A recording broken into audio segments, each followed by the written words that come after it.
Yan ko ng 3 sakong buhangin tapos tinali ko na rin yan. Siguro lang ba yung bahala na siya kung ilipad pa siya, di pulutin na lang kung sakali.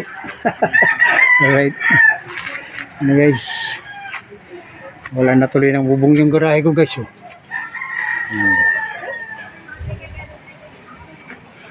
Ilang paghahanda guys sa parating na bagyo. Sana naman wag tumama dito guys. Alright, it is pray lang. Alright, hey guys, ayan guys, na bubungan ko na, binago ko yung bubong. Nakalimutan ko na naman, pambirang buhay ito guys. Ayan, binago ko yung bubong niya.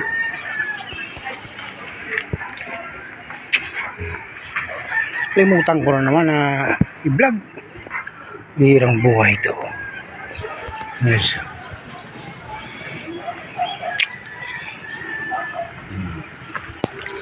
Dinagdagan ko, inabahabaan ko na. Inabanti ko ng konti doon. Sinagad ko na doon sa poste na yun. Dahil bubuhusan ko yan pagka formahan ko yan.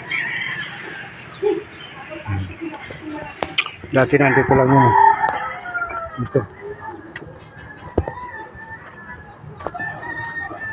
Inadjust ko ng konti. Nalimutan ko na naman, pambirang buhay yan guys. Hindi binago ko yung ng bubong. Libay pa naman. Alright, medyo lumuwag-luwag ng konti, kaya lang nawala yung nawala ng pinto. Wala yung pansara. Ayun, lumiksi.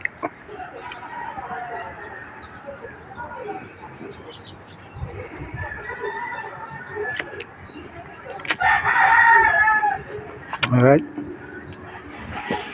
bihirang buhay yan guys. Ay, di ko nalilimutan.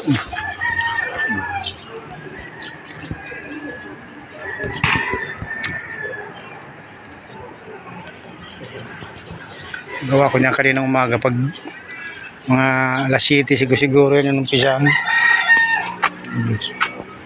Tapos ko magkape, umpisahan ko, nalimutan ko naman, pambihira. Kaya doon wala akong makakalimutin guys. May pa di ko pinutol yung rambutan guys. Bahay mo, hindi naman yan pasiguro. Alright, wala naman dito sa amin.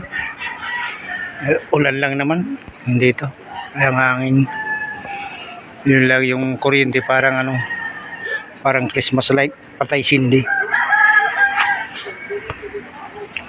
Alright guys, right. Patay sindi yung ilaw kagabi. Sumbong.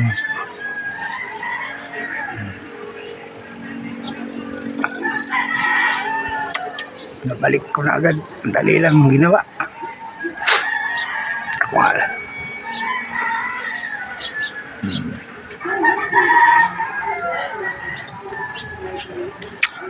Alright.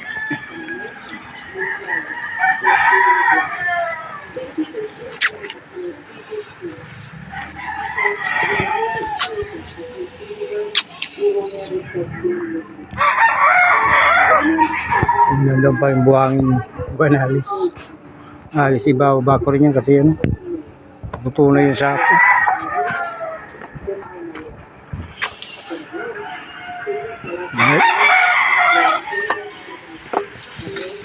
Alright guys.